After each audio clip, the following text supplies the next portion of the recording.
다 함께 우리 신앙을 고백하시겠습니다. 나는 전능하신 아버지 하나님 천지의 창조주를 믿습니다. 나는 그의 유일하신 아들 우리 주 예수 그리스도를 믿습니다. 그는 성령으로 잉태되어 동정녀 마리아에게서 나시고 본디오 빌라도에게 고난을 받아 십자가에 못 박혀 죽으시고 장사된 지 사흘 만에 죽은 자 가운데서 다시 살아나셨으며 하늘에 오르시어 전능하신 아버지 하나님 우편에 앉아 계시다가 거기로부터 살아있는 자와 죽은 자를 심판하러 오십니다. 나는 성령을 믿으며 거룩한 공교회와 성도의 교제와 죄를 용서받는 것과 몸의 부활과 영생을 믿습니다. 아멘. 찬송가 360장을 찬양하시겠습니다. 360장입니다.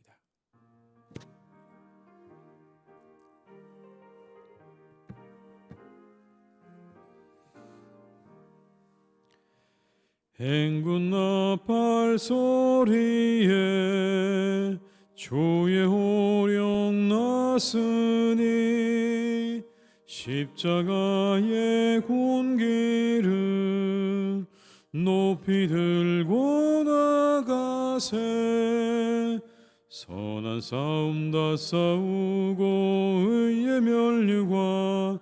의의 면류관 받았으리라.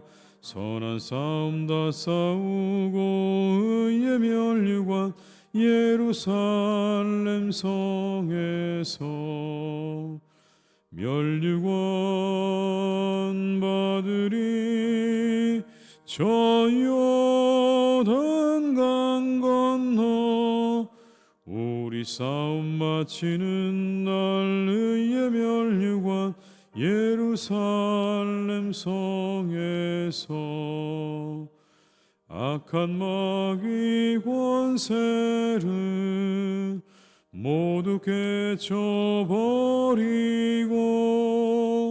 승리하신 주님과 승전가를 부르세. 선한 싸움 다 싸우고 의의 면류관 받았으리라. 선한 싸움 다 싸우고 의의 면류관 예루살렘 성에서 면류관 받으리. 저 요단강 건너 우리 싸움 마치는 날 의의 면류관 예루살렘 성에서 달려갈 길 다 가고 싸움 모두 마치로 주와 함께 기쁨을 용사들아 누리세. 선한 싸움 다 싸우고 의의 면류관 받았으리라. 선한 싸움 다 싸우고 의의 면류관 예루살렘 성에서 면류관 받으리. 저 요단강 건너 우리 싸움 마치는 날 의의 면류관 예루살렘 성에 3절입니다. 달려갈 길 다 가고 싸움 모두 마치로 주와 함께 기쁨을 용사들아 누리세. 선한 싸움 다 싸우고 의의 면류관 받았으리라. 선한 싸움 다 싸우고 의의 면류관 예루살렘 성에서 면류관 받으리. 저 요단강 건너 우리 싸움 마치는 날 의의 멸류관 예루살렘 성에서.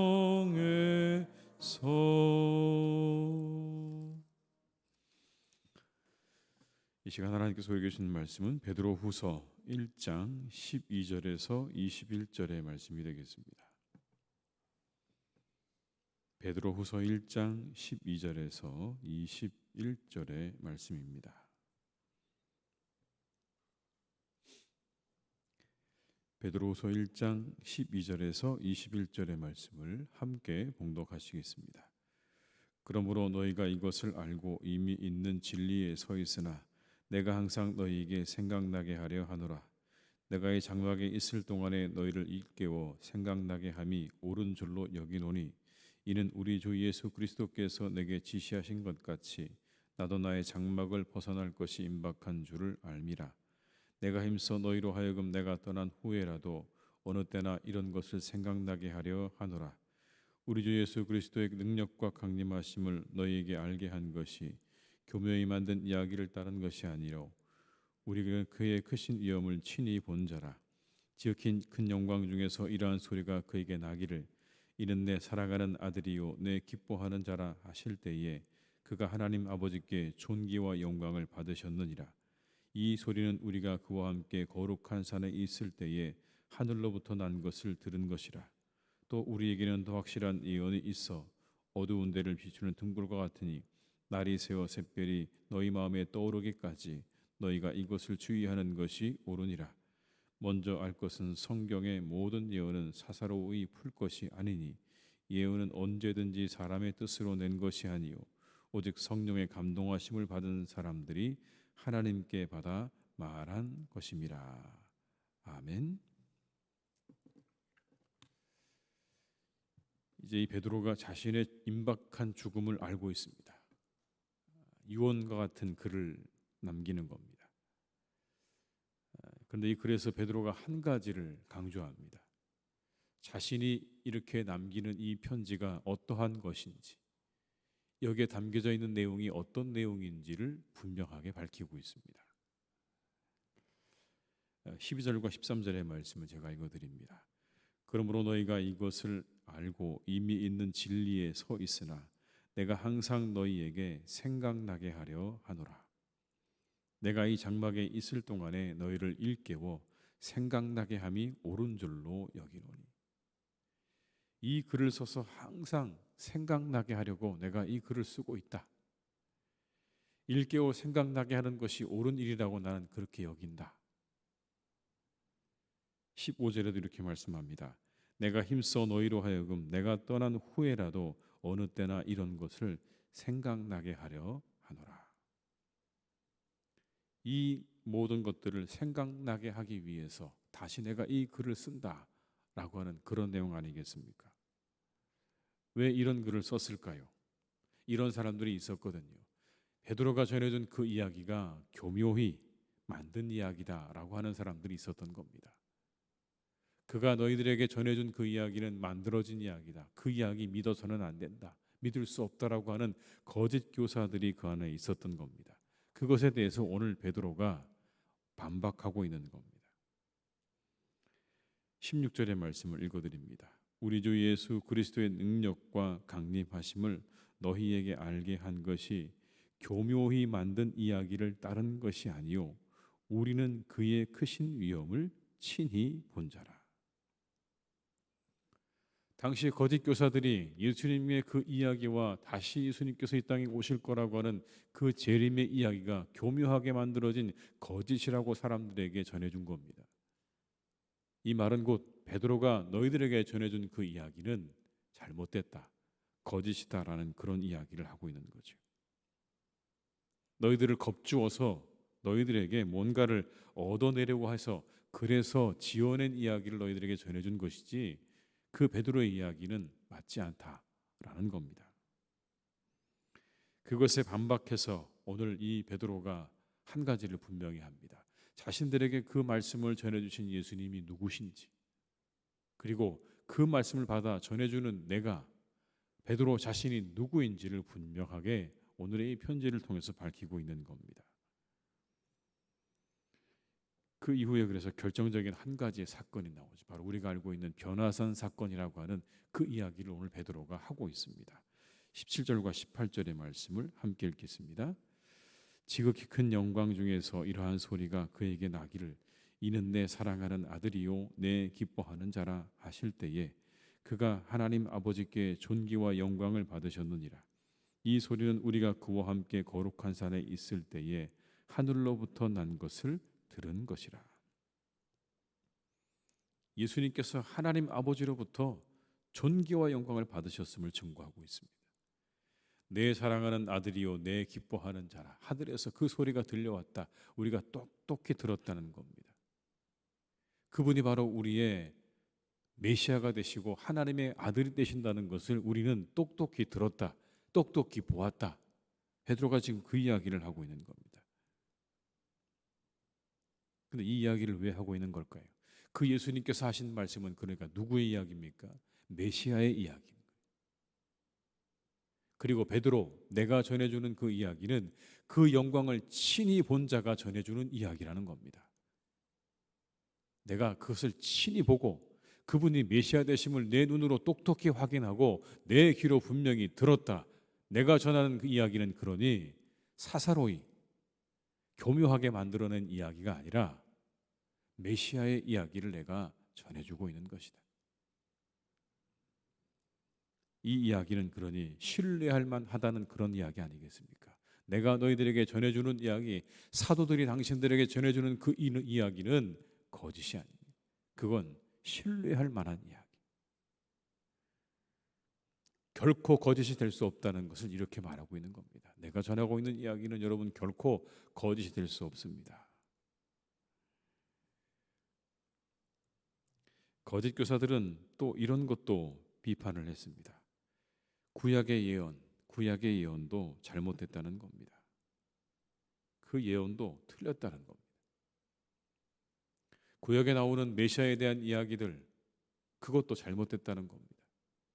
그들이 그런 꿈과 그런 계시와 환상과 그런 여러 가지 예언의 표지들을 받은 건 사실일지 모르지만 그러나 그들의 그 해석도 인간적이라는 것.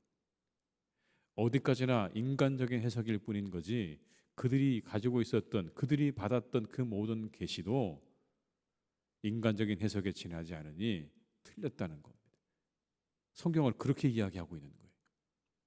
그 예언자들의 예언도 다 맞지 않다. 틀렸다. 그것에 대해서 오늘 이 베드로가 말합니다. 이 예언은, 구약의 예언은 그대로 예수님에 의해서 이루어졌다는 겁니다. 20절과 21절의 말씀을 한번 같이 읽어보겠습니다. 먼저 알 것은 성경의 모든 예언은 사사로이 풀 것이 아니니 예언은 언제든지 사람의 뜻으로 낸 것이 아니요 오직 성령의 감동하심을 받은 사람들이 하나님께 받아 말한 것입니다. 구약의 예언도 성령의 감동하심을 따라 하나님께 받아 말한 것이다. 그것에 대해서 함부로 말하지 말라는 겁니다. 그것이 맞다, 틀리다, 그 해석이 인간적이다, 아니다라는 이야기를 함부로 할 수 없다는 겁니다. 왜요? 성령의 감동하심을 받아서 그렇게 돼서 우리들에게 주어진 말씀이기 때문에 거기에 우리가 어떠한 비판도 비평도 가할 수 없다는 걸 베드로가 분명히 밝히고 있는 겁니다. 하나님께로부터 온 것이다라는 겁니다. 더구나 그런 구약의 선지자들의 예언이 참되다라고 하는 또 다른 증거가 있습니다. 그건 바로 예수님께서 구약을 인용하셨다는 거예요. 그 선지자들의 말씀을 인용했다는 겁니다. 메시아 되시는 예수님께서 그 말씀을 인용하고 있다는 거예요. 그 말씀이 어떻게 자신을 통해 이루어졌는지를 분명히 밝히고 있습니다. 누가복음 4장 18절과 19절에는 이런 말씀이 나옵니다. 주의 성령이 내게 임하셨으니 이는 가난한 자에게 복음을 전하게 하시려고 내게 기름을 부으시고 나를 보내사 포로된 자에게 자유를, 눈먼 자에게 다시 보게 함을 전파하며 눌린 자를 자유롭게 하고 주의 은혜의 해를 전파하게 하려 하심이라 하였더라. 이 말씀은 이사야 선지자의 말을 예수님께서 인용하신 겁니다. 그게 만약 사람의 추측이나 상상으로 그렇게 되어진 말이라고 한다면 예수님께서 그 말씀을 인용하지 않으셨겠죠. 그런데 메시아 되신 예수님께서 구약의 선지자들의 말을 하나하나 인용하고 계시다고 한다면 그들의 그 말은 하나님께로부터 받았던, 하나님의 영감에 의해 받은 그런 말씀이 분명하다는 겁니다. 베드로가 이렇게 이야기하는 이유는 한 가지죠. 자신이 전한 그 이야기가 결코 사라지지 않기를 바라는 마음, 그 이야기가 거짓으로 꾸며낸 말로 여겨지지 않기를 간절히 바라고 있는 겁니다. 이 베드로의 대적자들과 교회 안에 있는 거짓 교사들에 의해서 자신이 전하고 있는 이 예수님에 관한 이야기가 거짓으로 여겨지지 않기를 간절히 바라는 마음으로 오늘 베드로가 그런 심정으로 이야기하고 있는 겁니다. 한 가지 더 여러분, 여기서 우리가 생각할 게 있습니다. 만약 그게 꾸며낸 말이라면, 베드로가 정말 지어내서 한 말이라면 그건 앞뒤가 안 맞는 겁니다. 왜냐하면 시점이 그래요. 오늘 베드로가 밝히고 있죠. 나 이제 곧 죽는다고 이야기합니다. 그런데 마지막을 앞두고 있는 그런 상황 가운데 굳이 거짓으로 꾸며서 낸 이야기를 강조할 필요가 있을까요? 여러분, 강조할 필요가 있을까요? 내가 만약에 거짓으로 그 이야기를 꾸며냈는데 그렇게 살다가 내가 이제 죽을 때가 됐습니다. 그런데 그 이야기를 재차 강조할 필요가 있겠습니까? 강조할 이유가 없습니다. 왠지 아십니까? 얻을 게 없거든요. 더 이상 얻을 게 없는 거예요. 죽음이 곧 내 눈앞에 있다고 하면 여러분, 더 이상 얻을 게 없기 때문에 거짓으로 꾸며낸 이야기를 강조하고 더 그것이 맞다고 이렇게 이야기할 필요도 없는 거예요. 만약 아직 건강하고 젊어서 자신의 거짓 증거로 그들에게 뭔가를 계속해서 얻어낼 그런 상황이라면 얼마든지 이렇게 강조할 수 있겠죠. 시간이 남아 있으니까. 그러나 지금은 그럴 이유가 없습니다. 죽음을 코앞에 두고 여러분, 자신이 했던 거짓말을 뭐하러 재차 강조하겠습니까? 그동안 그렇게 그 거짓말로 잘 살았고 이제 마지막이 되었으니 더 이상 그 이야기에 대해서 거론하지 않아도 그만입니다. 그런데 오늘 베드로가 분명히 전합니다. 이 성경이 누구의 말인지를, 예수님이 누구신지를, 내가 전한 이 이야기가 누구의 이야기인지를 분명하게 밝히고 있는 거죠. 하나님의 감동을 받은 사람들이 쓴 하나님의 말씀입니다. 그런 마음으로 받으라는 겁니다. 내가 전하는 이야기는 거짓도 아니고 사사로이 내가 지어낸 이야기도 아니고 그저 내가 할 일이 없어서 너희들에게 전해주는 이야기가 아니라는 겁니다. 내가 전하는 이 이야기야말로 하나님의 말씀입니다. 살아계신 메시아가 내게 주신 말씀, 내가 그것을 눈으로 보고 귀로 들은 말씀입니다. 그러니 제발 이 말씀을 절대로 잃어버리지 마라, 잊지 마라고 하는 그런 절박한 심정을 가지고 오늘 베드로가 이 글을 쓰고 있는 겁니다. 여러분, 우리가 성경을 대할 때의 자세도 이와 같아야 하지 않겠습니까? 그런 마음으로 말씀을 받는 겁니다. 그때 그 말씀이 우리 안에 살아 역사하시는 거예요. 성경을 펼쳐 읽을 때마다 여러분, 이게 사람의 글이라고 우리가 읽는다고 한다면 거기까지일 거예요. 그러나 이 성경을 펴서 읽을 때마다 이건 하나님의 말씀이라고 하는 믿음 안에서 우리가 읽게 될 때 그 말씀이 우리 안에서 우리의 혼과 영과 관절과 골수를 쪼개고 마음의 생각과 뜻을 판단하고 우리를 인도하시는 그런 능력으로 우리 가운데 역사하게 될 것입니다. 우리에게 주신 성경을 하나님의 말씀으로 받고 살아가시기를 주님의 이름으로 축원합니다. 이렇게 선포되어지는 말씀을 하나님의 말씀으로 받으시기를 바랍니다. 판단하려고 하기보다 먼저 받으려고 하십시오. 하나님이 내게 말씀하시는구나. 하나님이 우리에게 말씀하시는구나. 여러분, 그렇게 우리가 말씀을 받아서 먹어야 됩니다. 그 사람에게 은혜가 임하는 거예요.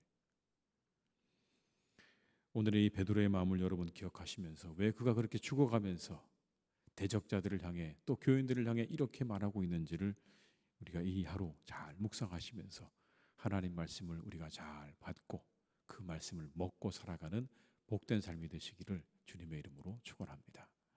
기도하시겠습니다. 아버지 하나님,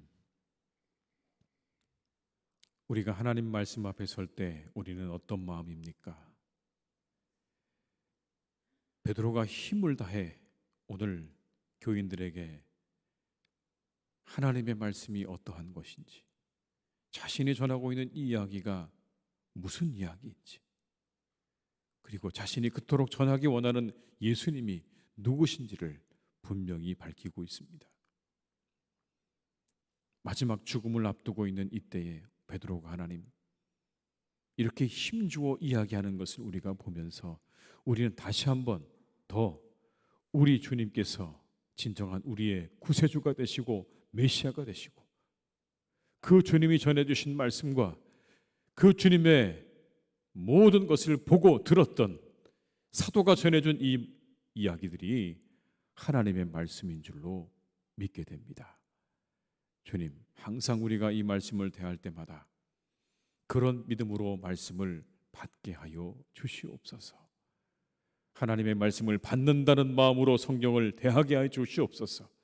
우리에게 하나님께서 말씀하고 계시다는 그 믿음으로 하나님, 우리가 오늘도 이 말씀을 함께 받습니다. 살아 역사하시는 하나님의 말씀, 하나님께서 우리에게 주신 말씀, 우리의 메시아가 되시는 예수님께서 우리에게 주신 말씀, 그리고 그 메시아를 친히 옆에서 본 이들이 증거하는 이 말씀을 우리가 소중히 여기는 믿음의 사람들이 되게 하여 주시옵소서. 한 말씀 한 말씀 하나님, 우리가 그 말씀을 우리의 영혼에 새기게 도와주시옵시고, 그 말씀을 우리의 마음판에 새겨 그 말씀이 우리 속에 살아 역사하는 믿음의 사람들이 되기를 간절히 기도합니다. 주님, 우리 가운데 역사하셔서 하나님 말씀이 살아 역사하는 그런 사람들이 되게 하여 주시옵소서. 아버지 하나님, 많은 비로 인해서 슬픔 당한 사람들이 참 많습니다. 주님, 그들과 함께 해주시기를 간절히 원합니다. 사랑하는 가족을 잃었습니다. 부모와 형제를 잃고 하나밖에 없는 아들을 잃었습니다. 주님, 그들을 위로해 주시옵소서. 그들과 함께 하여 주시옵소서. 참을 수 없는 그들의 슬픔을 하나님께서 잘 아시는 줄 믿습니다. 자신의 아들을 십자가에서 내어주셨던 주님께서, 우리 하나님께서 그 마음을 누구보다 잘 아실 것이라고 생각됩니다. 주님, 그들을 위로해 주시고 그들의 눈물을 닦아 주시옵소서.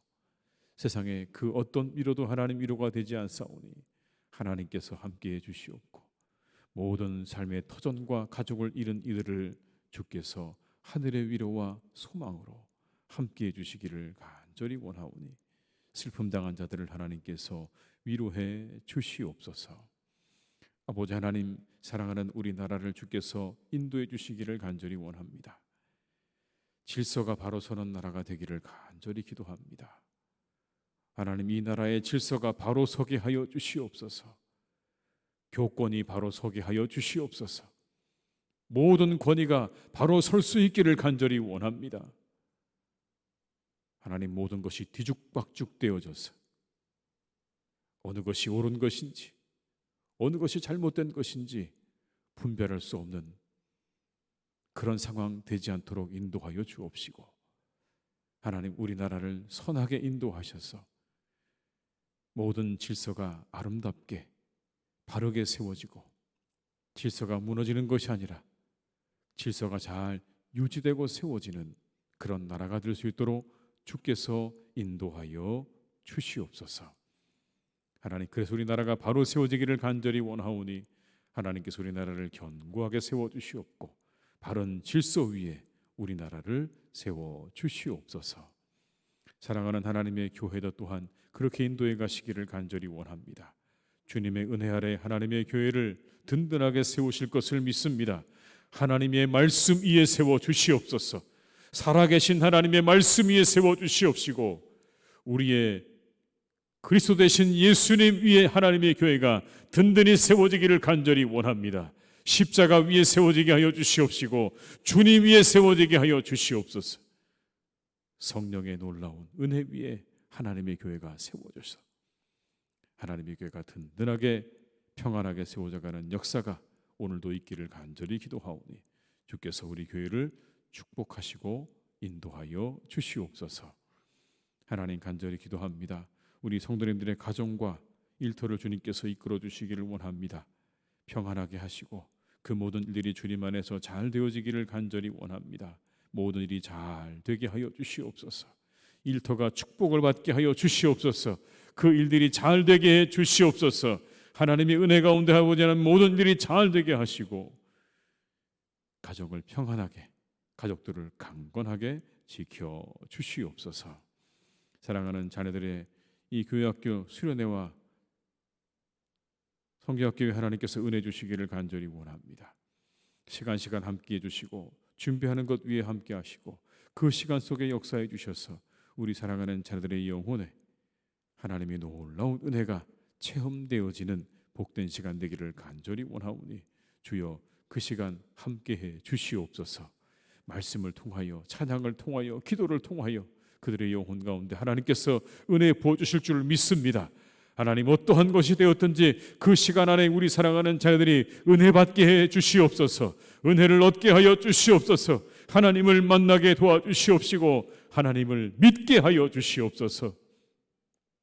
그들의 믿음이 견고해지도록 주님 역사해 주시기 원하오.